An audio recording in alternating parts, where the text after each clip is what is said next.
Battery rickshaw দৌরাত্ম্যের বিষয়ে বিস্তারিত জানাতে রাজধানী তেজগাঁও এলাকা থেকে যোগ দিচ্ছেন সহকর্মী আদিলুর রহমান।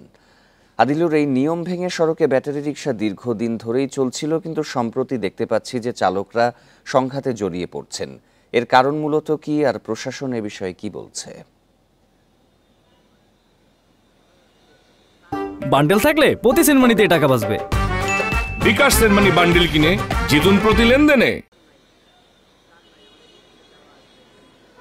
দেখুন, প্রথমে আসলে অটোরিকশার বাংলাদেশে নামার যে একটা ইতিহাস আছে সেটি হচ্ছে যে শুরুর দিকে শুধুমাত্র প্রতিবন্ধী যারা পায়ে চালিত রিক্সা চালাতে পারেন না, প্রতিবন্ধী তাদের জন্য মূলত আসলে এই অটোরিকশাটি বাংলাদেশে এসেছিল। কিন্তু এরপরে যখন আসলে এটি অনেক বেশি সহজ করে দেওয়া হলো, তারপরে আসলে একে একে এই অটোরিকশার যে দৌরাত্ম্য, সেই দৌরাত্ম্যটি আসলে বাড়তে শুরু করে এবং এখন এতটাই আসলে দৌরাত্ম্য বেড়েছে যে এরা একটা সংঘবদ্ধ সংগঠন হয়ে গেছে, যে কারণে চাইলেই এই অটোরিকশা বন্ধ করা বা অটোরিকশার বিরুদ্ধে কোনো ধরনের কোনো পদক্ষেপ নেওয়া কিন্তু আসলে খুব কঠিন একটা বিষয় হয়ে গেছে। যখনই আসলে কোনো ধরনের কোনো পদক্ষেপ নেওয়া হচ্ছে, তখনই আমরা দেখতে পাচ্ছি যে তারা আন্দোলনে নামছে এবং সড়ক অবরোধের মতো ঘটনা, ভাঙচুরের মতো ঘটনাও কিন্তু আসলে তারা ঘটছে। আমি এই মুহূর্তে আসলে তেজগাঁতে আছি। তেজগাঁতে আমি দীর্ঘ সময় যেটি আসলে লক্ষ্য করছিলাম যে এখানে আসলে পায়ে চালিত যে রিক্সা,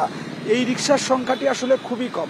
এখানে যদি 10টি অটোরিকশা থাকে, হয়তো বা একটি পায়ে চালিত রিক্সা দেখা যাচ্ছে অনেকক্ষণ পর পর। অর্থাৎ এরকম একটা অবস্থার মধ্যে আসলে তৈরি হয়েছে। আপনি জানেন যে সম্প্রতি গুলশানে অটোরিকশা চলাচল আসলে বন্ধ করে দেওয়া হয়েছে।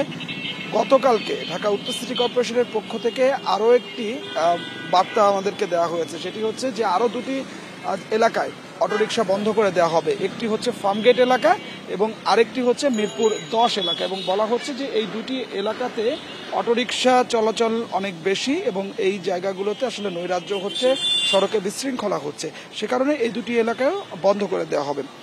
প্রশাসনের পক্ষ থেকে আসলে বিভিন্ন সময় আমরা দেখে থাকি যে নানা ধরনের উদ্যোগ আসলে নেওয়া হয়, কিন্তু সেই উদ্যোগগুলো আসলে বাস্তবায়ন হয় না, যে কারণে অটোরিকশার যে দৌরাত্ম্যটি, সেই অটোরিকশার দৌরাত্ম্যটি কোনোভাবেই কমানো সম্ভব হচ্ছে না। এখানে প্রশাসনের সঙ্গে যখন আমরা আসলে কথা বলি, প্রশাসন বলেন যে আসলে অনেকটাই আসলে নিরুপায়। বিশেষ করে যখন আসলে অটোরিকশা বন্ধের একটি খুব জোরালো পদক্ষেপ নেওয়া হলো, আপনি জানেন যে গত কয়েক মাস আগে খুব জোরালো পদক্ষেপ নেওয়া হয়েছিল, কিন্তু সেই সময়টিতে একদম পুরো ঢাকা শহর আসলে উত্তাল হয়ে গিয়েছিল। বিভিন্ন এলাকায় অবরোধ করে আন্দোলনের মুখে পরবর্তীতে কিন্তু আবার সেই তাদের যে চলাচলের অনুমতি, সেই অনুমতি দেওয়া হয়েছে। অর্থাৎ ঠিক যে সময় এই অটোরিকশা বন্ধের ব্যাপারে আসলে খুব কঠোর পদক্ষেপে সরকার বা প্রশাসনের পক্ষ থেকে তারা এসেছেন, কিন্তু তার আগে আসলে এটি নিয়ন্ত্রণের বাইরে চলে গেছে। অর্থাৎ তারা যখন এটি নিয়ন্ত্রণ করতে চাচ্ছেন, তার আগেই আসলে দেখা যাচ্ছে যে প্রচুর পরিমাণে অটোরিকশা এই রাজধানী সহ বিভিন্ন জায়গায় আসলে চলাচল করছে। অর্থাৎ সব মিলিয়ে যেটি আসলে বলা যায় যে অটোরিকশা বন্ধে যে আরও অনেক বেশি কঠোর পদক্ষেপ না হলে এটি বন্ধ করা সম্ভব হবে না বলে কিন্তু আসলে নগরবাসীর একটি অভিযোগ আছে, এবং নগরবাসী চাইছেন যে খুব যত দ্রুত সম্ভব হয় এই অটোরিকশা চলাচল যেন। নিশ্চয়ই ডিএমপি যে নীতিমালার কথা বলেছে তারা দ্রুত ব্যবস্থা নেবে, এটাই সকলের প্রত্যাশা। অটোরিকশা দৌরাত্ম্যের বিষয়ে তেজগাঁও এলাকা থেকে জানাচ্ছিলেন সহকর্মী।